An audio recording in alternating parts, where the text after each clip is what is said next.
વિશ્વ નેતા અને યશસ્વી વડાપ્રધાન શ્રી નરેન્દ્રભાઈ મોદી સાહેબના નેતૃત્વમાં ભારત વિકસિત રાષ્ટ્ર બનવા તરફ આગેકૂચ કરી રહ્યું છે.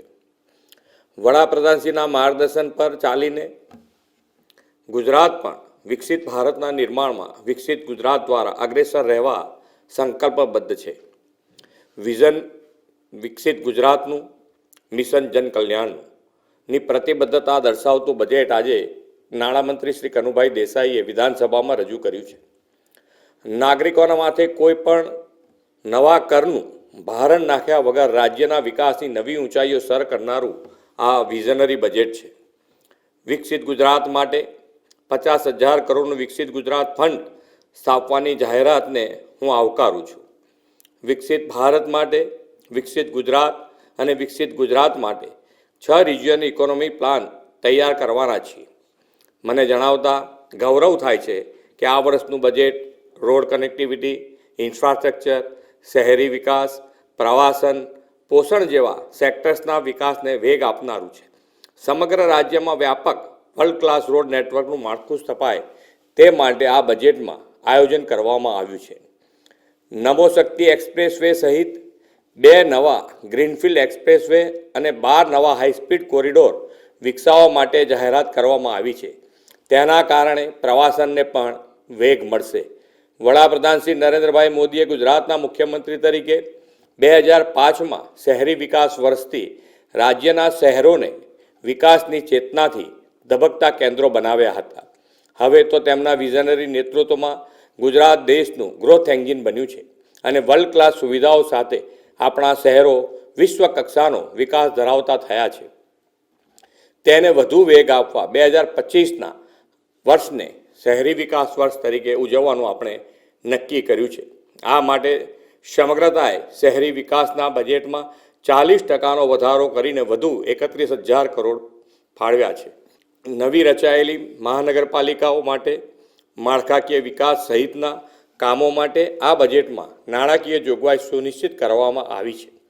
વડાપ્રધાનશ્રીએ વરસાદી પાણીના ટીપે ટીપાનો ઉપયોગ અને સંગ્રહ માટેનું આહ્વાન કરેલું છે. ગુજરાતના શહેરી ક્ષેત્રોમાં જનભાગીદારીથી કેચ ધ રેઇન અભિયાન શરૂ કરીને ભૂગર્ભ જળ ઊંચા લાવવાની મુહિમ ઉપાડવામાં આવશે.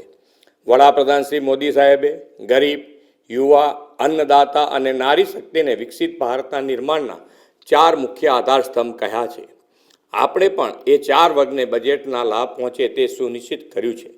આપણી યુવા શક્તિ આર્ટિફિશિયલ ઇન્ટેલિજન્સના યુગમાં વિશ્વ સાથે કદમ મિલાવી શકે તે માટે 7 ટેકનિકલ સંસ્થાઓમાં AI લેબ બનાવવામાં આવશે. સ્ટાર્ટઅપ માટે અનુકૂળ ઇકોસિસ્ટમ ઊભી કરીને સ્ટાર્ટઅપને વેગ આપવા 4 રિજિયનમાં આઈ હબની સ્થાપના કરાશે. નારી શક્તિના સશક્તિકરણ અને આત્મનિર્ભરતા માટે નવી મહત્વપૂર્ણ યોજના સખી સાહસ યોજના આ બજેટમાં લાવ્યા છે. નારી શક્તિ સાથે સાથે આપણી ઉજ્જવળ આવતીકાલ સમા બાળકોના પોષણનો પણ આ બજેટમાં ખ્યાલ રાખવામાં આવ્યો છે. બાળકોને પોષણક્ષમ આહાર આપવા માટે ગત વર્ષના બજેટ કરતાં 25%નો વધારો કરીને 8460 કરોડનું બજેટ ફાળવ્યું છે. દેશની કૃષિ ક્રાંતિનો આધાર કૃષિ ક્ષેત્ર આધુનિક બને અને અન્નદાતા વધુ સક્ષમ બને તે માટે કૃષિ ઉત્પાદન વેલ્યુ એડિશન દ્વારા ખેડૂતોની આવક વધારવા agro processing and process promotion માટે પ્રાધાન્ય કર્યું છે. ગુજરાતમાં મત્સ્ય ઉદ્યોગના સર્વાંગી વિકાસની પ્રતિબદ્ધતા સાથે મત્સ્ય ઉત્પાદન વૃદ્ધિ અને એમ્પ્લોયમેન્ટ જનરેશન માટે એક મહત્ત્વની જોગવાઈ મત્સ્ય ઉદ્યોગ ક્ષેત્રના વિકાસને વેગ આપવા કરવામાં આવી છે. હવે ખેતીની જમીન પર મત્સ્ય ઉછેર માટે NAની મંજૂરી લેવામાંથી મુક્તિ આપવામાં આવશે. આદરણીય વડાપ્રધાન શ્રી નરેન્દ્રભાઈ મોદીના દિશાદર્શનમાં સમગ્ર દેશ નેશન ફર્સ્ટની ભાવનાથી આગળ વધી રહ્યો છે.